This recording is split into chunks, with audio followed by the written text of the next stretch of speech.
Muchas gracias, Heiner, por tu excelente presentación, que es difícil resumirla, pero creo que ha sido un resumen excelente de todo este trabajo de 8 años. Y vamos a pasar un rol de preguntas, por favor. El doctor. Sí, doctor.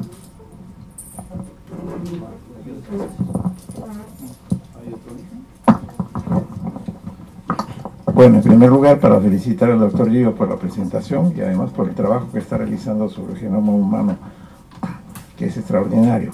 Pero quisiera algunas cosas, porque yo todavía estoy en la medicina antigua, entonces no tengo en esta medicina genómica muy claramente las cosas. ¿Qué relación hay esto entre la estructura cromosomial, ¿no? Sabemos de que hay la herencia que viene de la parte materna y la parte paterna. Se mezclan y dan entonces variaciones que van a determinar también unas variaciones en el comportamiento inmunológico de la gente. Digamos, en mi caso, yo tengo pues una mezcolanza de cosas. Bursten viene pues con una estructura sajónica, pero con un antecedente arábico por los judíos que en un momento determinado, en el caso mío, desde que nací, emigraron a Rumanía, que eran de ascendencia germánica. Entonces hay un componente euroasiático en el lado paterno. En el lado materno tengo componentes indígenas. Mi abuela materna era mestiza indígena, mi abuelo paterno era español y había un componente negro, porque éramos de los albas negros. Entonces tengo yo una variación genética multifactorial. ¿Cuál es lo predominante? Existe un estudio de cuáles son las influencias predominantes en estas diferentes estructuras genéticas de carácter hereditario, y eso se aplica a la población general peruana. Nosotros tenemos una mezcolanza espantosa. No se puede decir de que tenemos razas puras. Y si ustedes han hecho ese esfuerzo de irse pues a la punta de los Amazonas para buscar gente completamente aislada, para ver si tienen una estructura genómica particular, eso poco a poco va a desaparecer, ¿no? Ahora va a existir una universalización de la mezcla estructural del componente genético de las gentes. Entonces, ¿cuál es el futuro? ¿Qué cosa vamos a hacer con esa variación genética? Va a tener que ser individualizada, absolutamente individualizada, porque no va a tener ninguna importancia eso de decir este es negro, este es sajónico o este es asiático. Eso ya no va a existir. Va a existir una universalización de la entre comillas raza humana, de la humanidad. Eso es lo que quisiera que me aclara para ver cuál es la significación de todo eso. Soy doctor Eduardo Acevedo.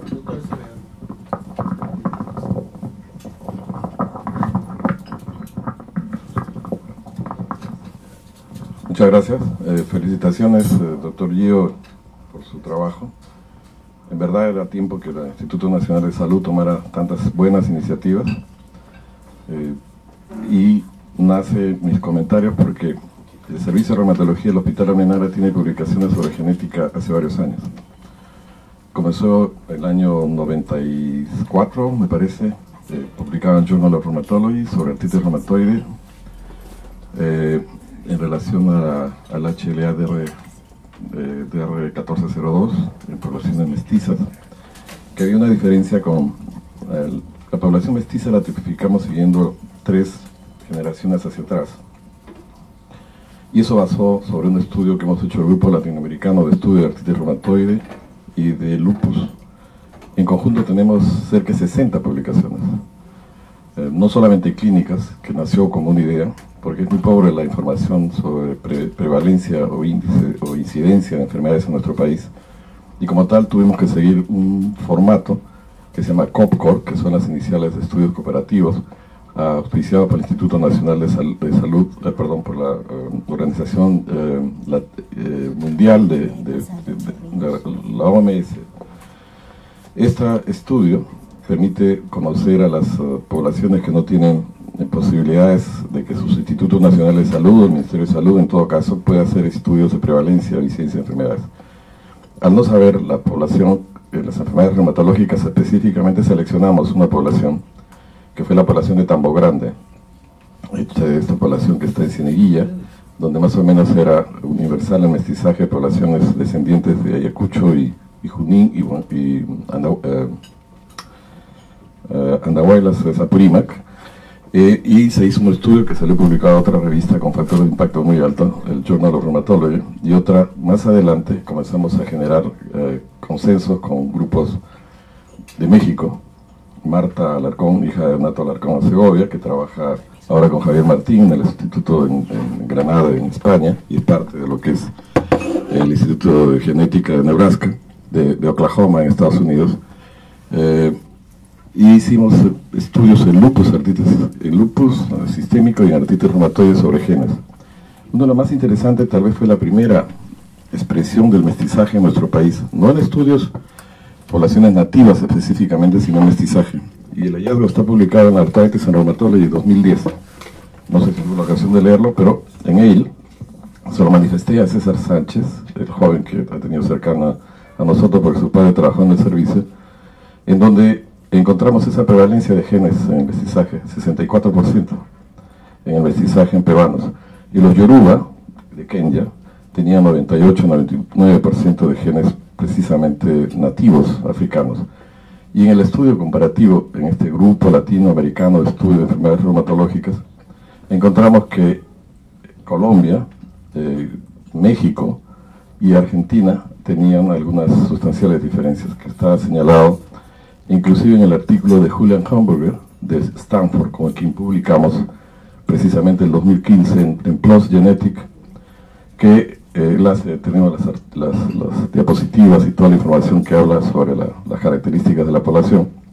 En Sudamérica ya hace la diferenciación con los argentinos, y en donde se prueba que fundamentalmente nuestro mestizaje vienen de genes de Europa, de ibéricos, pero del sur de Europa, básicamente españoles. En cambio los argentinos tenían más genes tanto del sur como del norte. Hay entonces varias publicaciones, creo que tenemos en genética alrededor de 5.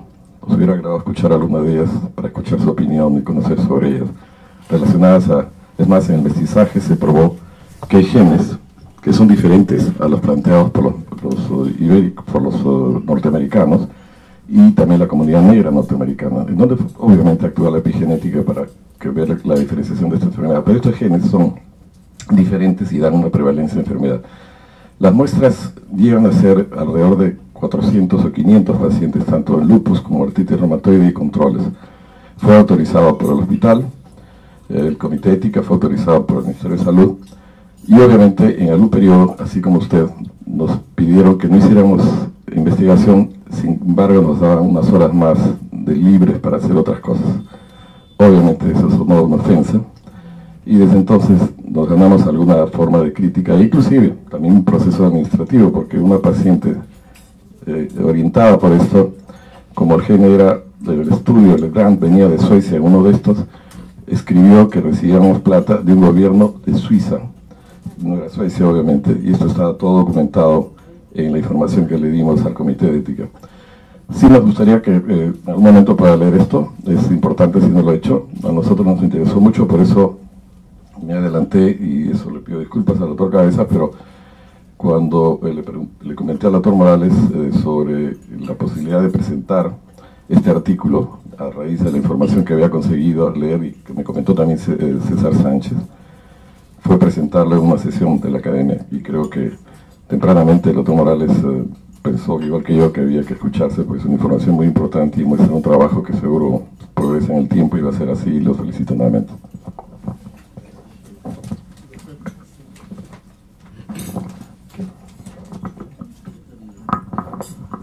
Muchas gracias, doctor Uguío, por su excelente presentación. Tengo 2 o 3 preguntas, y antes de eso quisiera decir que es muy seductora esa teoría de que todo comenzó en el África, a partir del mono, creo que del orangután, pasando por el antropoide, el Australopithecus, el Homo erectus, el Homo habilis, etcétera, hasta llegar al Homo sapiens. Bueno, la primera pregunta es, ¿qué detuvo este proceso evolutivo? Porque si continuara, entonces aparecerían estos fenotipos intermediarios, por lo menos de cuando en cuando. Y la otra pregunta es la siguiente: ¿qué apoyo hay para la teoría de que la raza humana comenzó en diferentes puntos del globo? Gracias.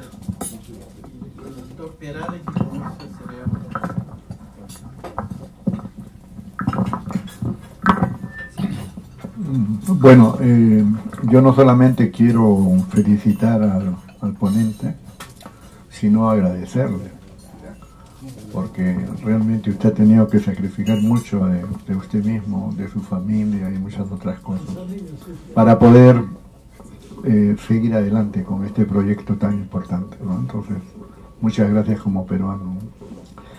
Yo tengo 3 preguntas. Una está muy relacionada con lo que dijo el doctor Mujica, ¿no? Usted habla de un componente nativo con un 60% de genoma nativo, diríamos, ¿no? Si comparamos a ese nativo con el nativo de África, ¿qué diferencias existen, ¿no? Porque va a la teoría esta de que el Homo sapiens viene de África, o sea, habría una sola raíz, y hay otras posibilidades que hablan de varias especies, ¿no? La segunda es si las diferencias fenotípicas están en el 0.1%, ¿no? ¿Cómo se explica actualmente la diferencia de color de piel? Y la tercera es ya en relación a la medicina personalizada, ¿no? ¿Sabe usted si hay, nos llega propaganda para poder, en psiquiatría, que es una especialidad, hacer estudios genómicos para posibilitar más exactitud en la prescripción farmacológica, ¿no? ¿Sabe usted si es que eso realmente tiene la seriedad de vida, digamos, o esto es una cuestión más de comercio especulativo, etcétera, ¿no? Gracias.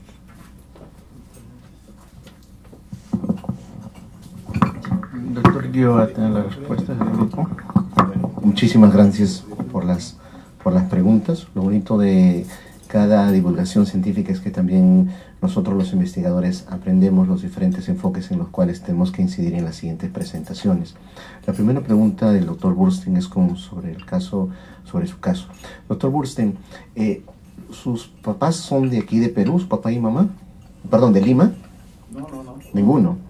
Entonces, perfecto. Entonces, en los estudios, siempre que me hacen esta pregunta, es una preocupación, sobre todo si tengo componentes foráneos. En el caso, por ejemplo, de usted y como en mi caso, no podríamos haber entrado a este estudio. Mi madre es de Piura, mi papá es de Ancash. Yo ni siquiera entro como mestizo de Ancash o como mestizo de Piura, ¿ok? Además de que hay un conflicto de interés porque soy investigador, no puedo participar con mis muestras. Entonces, en su caso, que hasta el día de hoy, usted se beneficiaría con test genéticos que ya existen, porque ahí hay mucha información genética de poblaciones caucásicas, europeas, que se han estudiado y están dentro de los test genéticos. O sea, usted sí podría beneficiarse, pero un peruano no podría beneficiarse porque tiene muchos componentes nativos que recién hemos descrito y tienen que ser validados. Eso es con respecto al diagnóstico, ¿okay?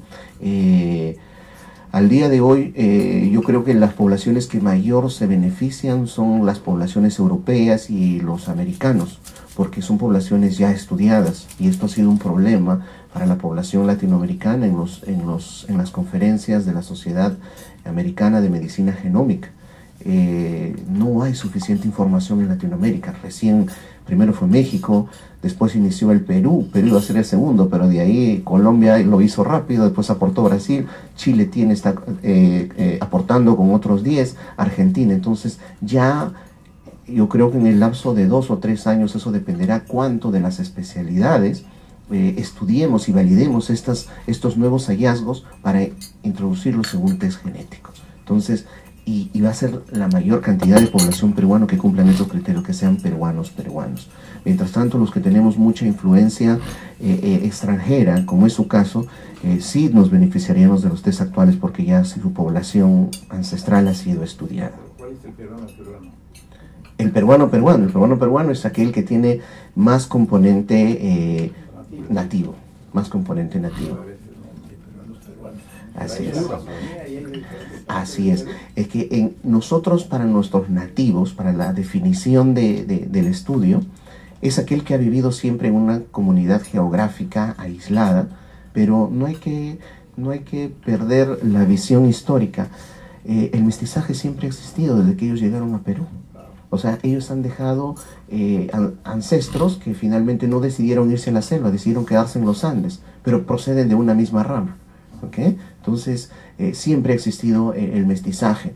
No se podría hablar de un nativo, porque siempre se ha dado en el proceso histórico y de migración de nativo. Lo otro que ya no podemos hablar al día de hoy y está penalizado científicamente cuando uno publica es hablar de raza. No existe el término raza. Existe el término de grupo poblacional, porque no existe una persona que tenga componentes únicos que los haga ser de un grupo poblacional propio. Con respecto a la segunda pregunta, en el caso de artritis reumatoide, sí, doctor, hemos entrado en contacto con su grupo de investigación. Para mí fue muy grato saber que tienen muchos estudios en artritis reumatoide. Es más, así es, en lupus. Es más, ya nos han solicitado la información de nuestra información para que puedan ustedes no solamente correlacionar con los resultados que ustedes tienen y plantear realmente si que existe una susceptibilidad genética en Perú que podrían salir de estas variaciones genéticas en el área. Yo creo que es la forma como debiera darle uso a esta data. Especialistas peruanos que tienen experiencia y solamente están esperando que esta información se libere. Me parece que están trabajando con un grupo de San Francisco, un buen grupo de bioinformáticos para que ustedes puedan finalmente analizar esta información en lo que es artritis reumatoide. No es solamente artritis reumatoide, creo que los hallazgos más importantes en lupus. En lupus. Está con Julian Homburger, que es de Stanford, donde Correcto. trabaja el hijo de un distinguido médico de Cayetano, que es el doctor Bustamante, con quien además está gente de Canadá, de México, y nosotros somos los que aportamos la información clínica entre todos los grupos latinoamericanos. Y los datos sí son trascendentes porque ya fueron aceptados, es un factor de impacto muy alto en la revista y se acepta como que esos genes tienen, tomados de la población mestiza, tienen una variación o alguna información diferente respecto a los... Sí, totalmente de acuerdo. Creo que tienen una base de datos envidiable, no solamente en términos de muestras, sino también de información clínica, que es lo más importante para confirmar estos resultados. ¿En qué grupo poblacional se presenta más frecuencia de lupus y de enfermedades reumáticas? Creo que el doctor tendría la respuesta. Creo que es una comunidad de la selva, de Moyobamba. No, tampoco. En realidad, esto nace muy antiguo, porque un profesor mío de origen judío, el doctor Mintz, de Chicago, él cuando viajó a hacer unas conferencias en Europa, vio muchas mujeres con ras facial y pensaban de que era lupus. En general eso le nació como una inquietud y el doctor Larracón Segovia en México también y su hija que después hace su formación en Estados Unidos, se une al grupo que trabajamos desde el año 90 en lo que es el grupo latinoamericano. Sí, es un grupo cooperativo, somos más de 1000 médicos que trabajamos, hemos hecho inclusive una cohorte propia de latinoamericanos diferenciando mestizos, afro-latinoamericanos y población blanca. Y la población básicamente fueron tomadas del hospital La Almenara, del hospital Rebagliati, lastimosamente otros dos hospitales importantes, lastimosamente incluido Cayetano Heredia en ese momento, no participaron en el estudio, por alguna razón que no conozco. Y sí se tomó dando toda la información que se generó pidiendo a los genetistas cómo hacer el distingo y el origen de la población. Entonces era más o menos de una región común que habían migrado al Perú, que vivían, esta es otra parte del estudio, que vivían en una zona determinada y en concreto es el mestizaje que ahora lo que publica Homburger en el Close Genetic en el 2015 es más o menos el 64% de genes hispanoamericanos. Genes, perdón, nativos. A nativos americanos. Nativos peruanos. Nativos peruanos. Perfecto. Con respecto a la siguiente pregunta, ¿qué detuvo el proceso evolutivo? En mi punto de vista, el proceso evolutivo no se ha detenido, se sigue dando. Y yo cambiaría ese término, se sigue dando los procesos de adaptación, porque las condiciones ambientales que se enfrentan los grupos poblacionales va a depender del lugar donde está viviendo. No es lo mismo vivir aquí en Perú, no es lo mismo vivir en Ticlio con toda la contaminación, no es lo mismo vivir en la comunidad de Belén, en Iquitos, donde hay mucha falta de sanidad, no es lo mismo vivir en Londres. Entonces son procesos de adaptativo que va a ir marcando la modificación y la expresión genética en cada grupo humano. Con respecto a la pregunta del doctor Perales, la diferenciación del 0.01 es la diferencia de color de piel. Se ha hecho un análisis, es motivo de una publicación, que a medida que que los grupos poblacionales se alejan del Ecuador, van a tener un poco de piel oscura. En las rutas migratorias se ha visto de que a medida que las poblaciones se iban asentando a lugares cerca del Ecuador, la población ha dejado de ser oscura. Y eso es básicamente por la exposición solar, porque necesitábamos más vitamina D en la piel. Es un proceso natural, eso está ya caracterizado. Con respecto a la medicina personalizada en la parte de psiquiatría, alguna vez también vino el doctor Alarcón, me parece que él trabajó en la Universidad de Miami. Ellos ya lo utilizan muchísimo en psiquiatría.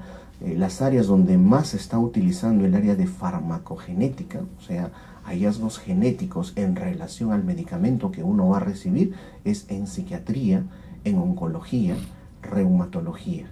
En ese orden se están utilizando estos hallazgos genéticos para decidir el fármaco a la dosis adecuada con menor efectos adversos. Sí se está dando, doctor, cada vez hay más estudio, hay fármacos que tienen más estudio, pero hay análisis genéticos que inicialmente muestran ya test comerciales de 150 fármacos, como hay también otros análisis genéticos que pueden mostrar hasta 1000 fármacos, sobre todo en España. Hay un doctor que se llama el doctor Cacabelos, de Euroespes, que es el primero que ha estudiado para la población ibérica la relación que existe entre el uso de fármacos y la genética.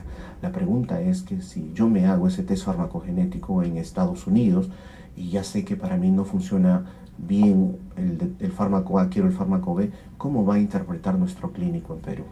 ¿Okay? Y eso se tiene que difundir bastante a nivel de pregrado y posgrado, como lo comenté en una reunión hace 2 semanas o 3 semanas en Cayetano Heredia, cuando tuve la oportunidad de estar con rectores. Tienen que considerarlo ya en su programa para que nuestro clínico salga con una visión diferente de lo que es la genómica. Perfecto, no sé si hay alguna pregunta.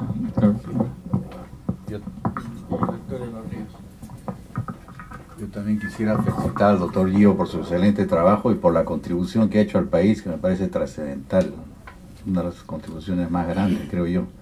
Yo quería preguntarle algo de aspectos básicos. Sé muy poco sobre los aspectos básicos.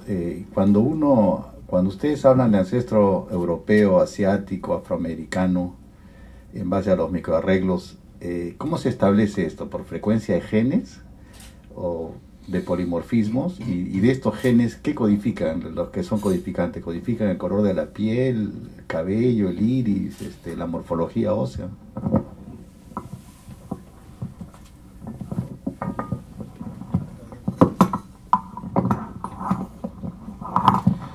En primer lugar, mis felicitaciones, doctor Guido, es excelente presentación y sobre todo el sentar bases de un futuro muy promisor. Es el amanecer de una línea fundamental del futuro, la investigación en genética. Eso, si tratamos de hacer un parangón, me remontaría hace cerca de 100 años en que se inventa los antibióticos, y con eso se supone que con la evolución pues se controlan las infecciones, y esto es el temprano amanecer de este proceso de estudio genético que con el tiempo pues va poder manipularse y en beneficio de la salud de la gente, de la humanidad. Muy particularmente la felicitación por hacer un estudio peruano, que es lo que falta a pesar de toda la adversidad que sufrimos cada día por la carencia de apoyo, la carencia de recursos. Y esto para el doctor Cabezas también, para una gestión del Instituto Nacional de Salud, para conseguir esos recursos en grado suficiente como para poder auspiciar investigaciones tan valiosas como esta y en otras áreas también. El Instituto Nacional de Estados Unidos es un ejemplo para seguir, y para eso hay que hacer gestiones políticas, hay que gritar y gestionar con fuerza ante la autoridad. Que si no se hace, pues la autoridad, el gobierno no va a propiciar las investigaciones si no hay quien lo reclame, si no hay quien lo pida.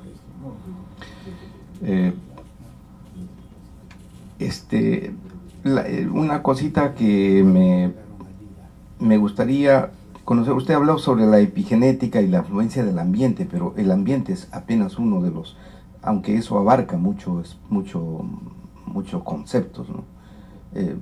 No solamente el ambiente físico, sino el ambiente cultural, el ambiente y la influencia personal, el aspecto mental, el aspecto de la influencia de la mente de cada sujeto, qué tanto modifica su propio genoma, cuál es la influencia de la persona en sí, digamos, en modificar su propio genoma, tanto mental o intelectual como emocional. ¿Hay algo de eso? Gracias.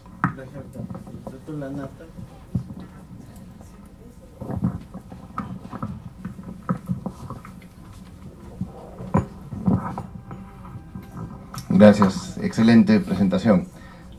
Bien concreto. Primera pregunta, ¿por qué, digamos, esta base de datos que usted ha creado se compararía con una base de datos como 23andMe, que tiene billones ahora de personas secuenciadas y vale $190 sacar toda la información, tanto genética de digamos, precedentes genéticos de origen de tus diferentes genes, como también la parte de enfermedad? Es más, uno contribuye y firma un consentimiento y contribuye a investigación. Yo estoy en ese grupo y ya se descubrieron genes de migraña, se descubrieron genes de miopía. Desde que yo ingresé, digamos, hay como 15 publicaciones de nuevos orígenes genéticos de enfermedades que no se habían descrito antes. Entonces, siento que uno contribuye no solo a un pool de información local, sino a una base de datos que va a tener que llegarse, como el genoma humano, a hacer una cosa mucho más genérica, ¿no? Está en California, pero tiene financiamiento de NIH de Estados Unidos, y lo último que he visto, que vas a las farmacias en Estados Unidos, en CVS, y te venden el kit en la farmacia. Están, digamos, promocionando. Y hablando con la coordinadora de ese grupo, lo que quieren es diversidad genética, o sea, quieren ampliar bases a diferentes grupos poblacionales para darle más sustento a sus investigaciones. Esa es una pregunta. Y la otra es, todo se está hablando de enfermedad, pero yo trabajo en una ONG, Instituto de Investigación Nutricional, estamos tratando de armar una cohorte de prevención. O sea, ¿qué información los padres deben tener cuando nace un bebé que puedan de alguna manera dirigir sus prácticas, ya sea alimentarias, que prediga y que de alguna manera minimice los riesgos de que alguien exprese un gen y termine con una enfermedad? ¿No? Que vendría a ser el otro lado de la moneda, no solo mirar cómo manejo el que ya está enfermo, sino cómo evito que te enfermes en base no solo a los genes de cáncer, sino a una serie de otros marcadores genéticos de enfermedad.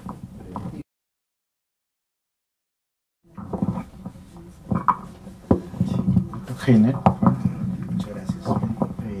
Primero, agradecerle la pregunta a mi profesor, porque realmente también aprendí muchísimo de él cuando estuve en Cayetano Heredia.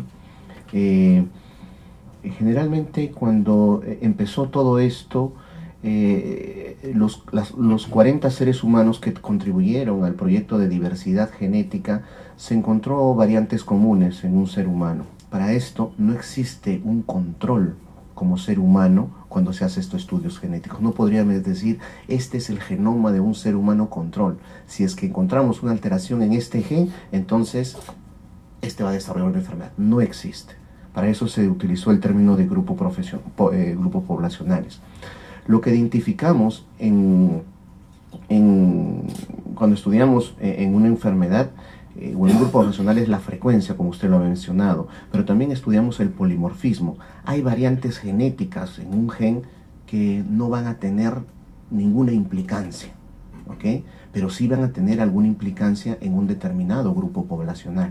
Es por eso que se ha estudiado y se relaciona cuando se hace ese tipo de estudios también la información clínica. Es por eso que pese a tener una variante genética en una población distinta de donde se originó esta información, no hay expresión génica. Ahora, ojo, si es que yo descubro una variación patogénica, no significa que la enfermedad se va a dar. Con esto respondo y adelanto la pregunta del doctor Lanata.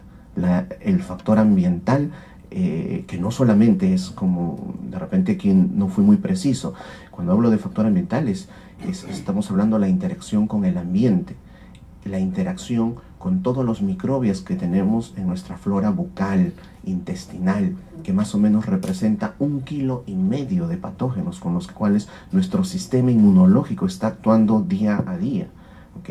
Y necesitan también ser estudiados.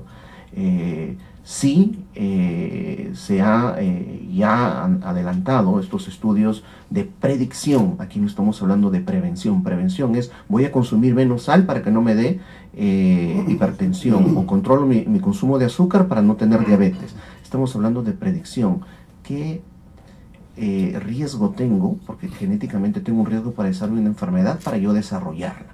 No necesariamente se van a desarrollar todas, como el ejemplo que les expliqué. Para esto los modelos de estudio han sido los gemelos, aquellos que tienen una carga genética casi similar, porque no tienen del 100% igual, y se separaron a los 15, 16 años, y uno se fue a un hábitat diferente, no solamente de ambiente, sino exposiciones de estrés, de alimentación, de medicación, y nunca desarrolló cáncer, y la otra sí desarrolló cáncer. Eso para ver cuánto también influye el efecto ambiental. Y ya hay test predictivos de estilos de vida. Sí es posible saber, ahora que tanto está de moda las dietas, uno va a un nutricionista, lo miden y lo pesan, le sacan su índice de masa corporal y le dice, tú vas a comer tantos huevos en la mañana, tostadas más, tostadas menos, a todos les pone agua. Pero todos metabolizamos de diferente forma los carbohidratos, las proteínas, los lípidos, y eso genéticamente se puede predecir. Y ahora hay test de nutrigenómica, donde podemos saber qué metabolizamos mayor o menor, y en eso dirigir las dietas. Si metabolizo muy bien los carbohidratos, ¿por qué me voy a restringir mucho de un pan, ¿no? Igual de proteínas, de las parrillas. Todo eso se puede personalizar. Como que también prevenir accidentes en deporte. ¿Ok? Y nuevamente me parece que tenemos un representante de Rusia, que estos análisis se hacen cuando los jóvenes empiezan a realizar un deporte desde los niños, 5, 6, 7 años. Tú genéticamente estás predispuesto a que puedas tener un potencial para cierto deporte y no para el otro. Y ellos se llevan las principales medallas. Cuando nosotros en nuestra formación de Latinoamérica apenas nace nuestro hijito, queremos que sea un gran deportista, y de repente no nació para el deporte, nació para gimnasia, para danza. Y eso se puede también saber genéticamente con estos test de deporte, ¿ok? Entonces estamos entrando también, no solamente cuando hablo de ambiente, sino a estilos de vida, donde si yo los identifico en un niño o en un joven, probablemente voy a dirigir cómo debiera ser su estilo de vida. Si tiene test genéticos, variaciones genéticas muy patogénicas para desarrollar una determinada enfermedad, Entonces hay que modificar su estilo de vida lo más pronto posible con hábitos de alimentación saludable, qué sé yo. Ahora también, por ejemplo, esto funcionó muchísimo en cáncer. Hay ejemplos clínicos muy duros de jóvenes donde se ha identificado variaciones patogénicas para cáncer de mama y ovario y hemos tenido que indicar una mastectomía. ¿Okay? A alguien de 24, 25, 6 años, pero previo a eso hemos tenido que preservar sus óvulos, porque el hecho de que no tenga mamas no significa no podemos darle la chance de que sea mamá o esposa, y eso se preserva. Entonces, porque las chances eran muy altas, y también en hombres, el cáncer de mama generalmente es más agresivo en hombres, entonces ya podemos predecir con estos test predictivos. Con respecto a las... sí, a la base de datos de lo que va a hacer estos cambios ambientales es modular la expresión de ese gen. O sea, no porque tengamos esa variación genética patogénica vamos a desarrollar la enfermedad. ¿Okay? Van a modular esa expresión. No existe un control, como lo venía diciendo. Y estas compañías que están realizando estos test de ancestría como 23andMe, Ancestry, hay varias realmente que están saliendo, y están saliendo unas latinas, definitivamente con la llegada de un test que ya es real, lo puede conseguir en un supermercado en Estados Unidos, tienen también sus limitaciones. Para identificar que usted es europeo, japonés, africano, generalmente usan 4 o 6 marcadores genéticos que son estables en esa población. Muy pocos utilizan los 20 o 22 marcadores que sí te da una mejor ancestría. No solamente te puede decir que eres Europa, sino de qué subpoblación de Europa, y cuestan un poquito más caro. Pero eso es la parte comercial, que es a lo que donde nosotros no queremos llegar con esta información. No solamente es resolver la curiosidad de cuánto soy de europeo o africano. Para esto no ha sido generado esta data. Es por eso que tenemos mucho cuidado, y eso está escrito con quién se va a compartir. Yo los acompañaré en el Instituto Nacional de Salud hasta que me den la oportunidad. Vendrán otros y tendrán la autorización, pero más que autorización, la responsabilidad de compartir esta data y exigir resultados para los cuales esa data se ha utilizado, que es lo más importante. Ya otros tienen que trabajar con esta data para dar información al sistema público peruano. ¿Pero es válida Es válida, así es válida. Pero los marcadores, como son test comerciales, no tienen la rigurosidad metodológica, científica, para definir una enfermedad. Están yendo paso a paso. Entiendo de que un grupo de test ya han sido validados por la FDA, pero todavía quedan otros. Bill Gates promocionó a un investigador que venía de Harvard y lo contrató personalmente para hacer estudios de lo que se acaba de escuchar, medicina personalizada. Hace unos 4 años en Wheaton del American College fue la sesión plenaria que se presentó respecto a las características de esta población que se había estudiado, y entonces recuerdo que eran alrededor de 200.000 personas, y el presidente entonces de la American College, el Dr. James O'Dell, cuando se enteró de que todos tenían algún gen que podría producir alguna enfermedad, porque no hay vírgenes para estas cosas, se preguntaba si él tuviera un hijo o una hija que tuviera un perfil genético, si ella quisiera preguntarle a su novio o futuro esposo cuál era su perfil genético, para ver si se encontraban como matrimonio o se separaban antes de casarse. Entonces esa era una cuestión en donde motivó mucha discusión, porque toda una sesión, todos los académicos preguntaban, y obviamente entender la epigenética no es fácil, aun cuando es sencillo el concepto, entenderla y la expresión de los genes que se pueda modificar por la epigenética es una cosa que podría dar, o más bien desistir en estas parejas teóricas en el futuro, cuando hayan completado el total de la medicina personalizada de 100. En general tendrían que pedirle cuál es su genoma para ver si se casa con él o no. Eso es algo que queda como duda hasta ahora. Sí, efectivamente.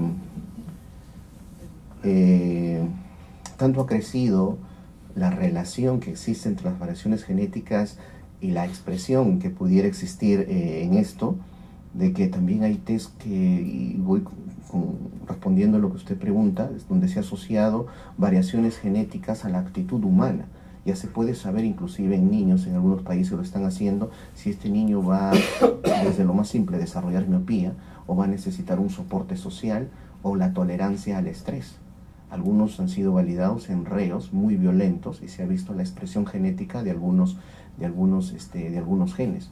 Cuando se estudia la expresión genética de algunos genes, se pone todo el ADN en un chip y los genes que se están sobreexpresando va a salir de un color diferente, y de ahí se toman y se van sacando estas conclusiones. Sí, ha llegado hasta ver si es que soy compatible con una pareja, ¿no? La conclusión de esto es de caras vemos, genomas no conocemos.